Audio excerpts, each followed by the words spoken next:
For centuries, Western art shifted from the symbolic spirituality of the Middle Ages to the naturalistic depth of the Renaissance. To understand this transformation, I spoke with two experts who helped explain how artists began to see and represent the world differently. Both in culture and art, it's the transition from a very different time, the Middle Ages, to what we like to think of as moving us toward the modern period, especially in Italy, where you had a very different environment. Instead of a king, you had multiple local rulers, dukes and counts, and in some cases, as in the case of Florence, Italy, you had a republic guided by merchant processes, capitalism, and so you had a great change. This political shift created space for new ideas and a new way of seeing the world. Key for the arts, the visual arts, was a greater interest in visual reality. Medieval art, they weren't terribly concerned with making him look real, they wanted him to look spiritual. The church was the dominant element in the Middle Ages. It still will be in the Renaissance. That's one of the common myths. There's plenty of non-religious or secular medieval art, and literature for that matter, but the intention changes with the Renaissance toward more of an attempt to understand reality, the world we're in, and it's reflected in the visual arts. Artists began moving away from symbolic formulas and towards the study of the physical world. The Greek and Romans did some fantastic art and sculptures, and it was all lost to the medieval period, and the Renaissance was like a rebirth of a certain high level of art.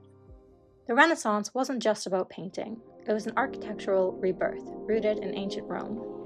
You look at the columns, and they look like they fell off a Roman or Greek temple. And in some cases in Italy, they didn't just fall off, they were cut off and brought and reused. Those arches are called Roman arches, and the columns are Corinthian-style, Greco-Roman arches.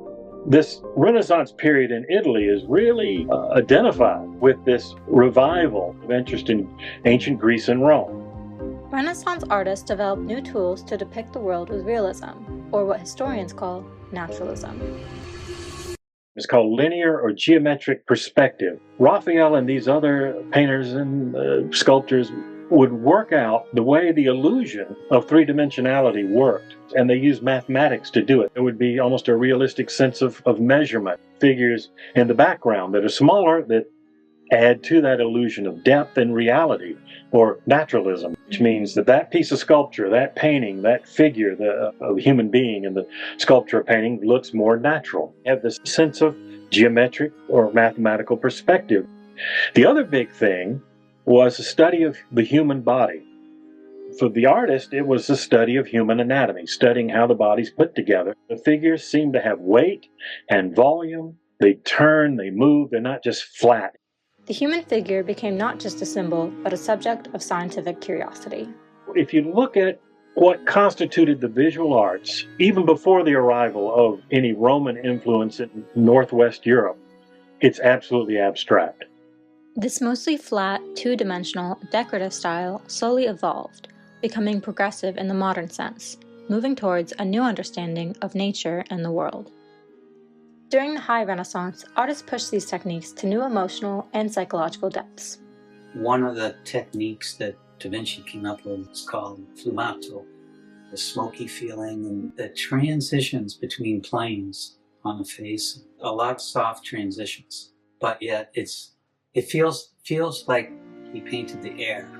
Leonardo da Vinci and Michelangelo, were really interested in anatomy, but they were also interested in capturing the feeling inside a person's head. If you look at the Last Supper, the gestures and the inside their head is displayed. It's not just a physical, the anatomy is good, and it is, but it's also capturing that inner person, really observing gestures and what they show and what they can convey, and they really got it. Still got the inner person, just beautiful. From flat symbolism to mathematical depth, from spiritual abstraction to emotional realism, the Renaissance marked a turning point in how we see art. Through revived classical ideas, the study of anatomy, and the search for human truth, artists reshaped the visual language of the Western world.